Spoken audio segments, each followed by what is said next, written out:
Good morning, this is Garen here at GarenGreenTherapies.com. Had a little bit of a reflective morning today, not only within my client sessions back to back, as well as my own personal therapy session, which I had at the tail end of this morning, and looking at strength in vulnerability and having a solution focused view on this. And that's how I work as a therapist.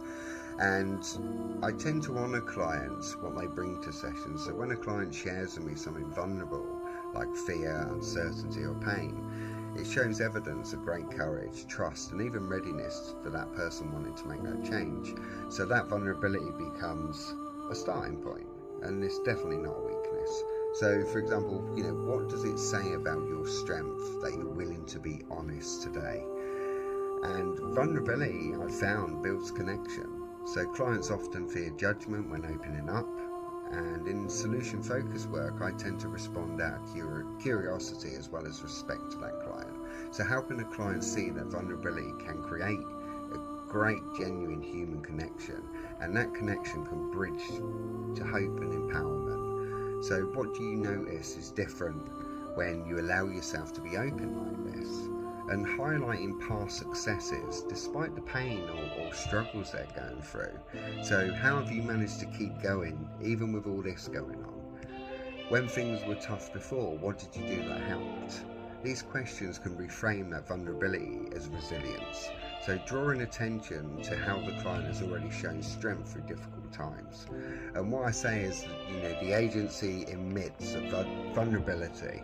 So rather focusing on what's wrong, we focus on what the client wants, what's already working and what's possible. And in every moment of deep vulnerability, clients are what I call agents of change in their own lives. Their openness is part of the shift towards something better. So given how difficult this is, what helps you still hold on to even that little bit of hope? So I might say things like, it takes great strength to talk about this. What does it say about you that you're able to show up and face this today? Or this openness is showing that it's already part of your solution. What might be the next steps you can take to start looking from here? So you are already taking that step forward. So yeah, a little bit of reflective stuff going on there for me. So I'm going to be off. I'm switching off now for the weekend. I'm having a bit of self-care for myself. So hopefully there was a little bit of insight for you guys there. And yeah, be good to you. And from what I've learned on myself is, we can find great strength in vulnerabilities. So if you need to pick my brain about any of that, feel free to DM me or get hold of me through my website at GarenGreenTherapies.com.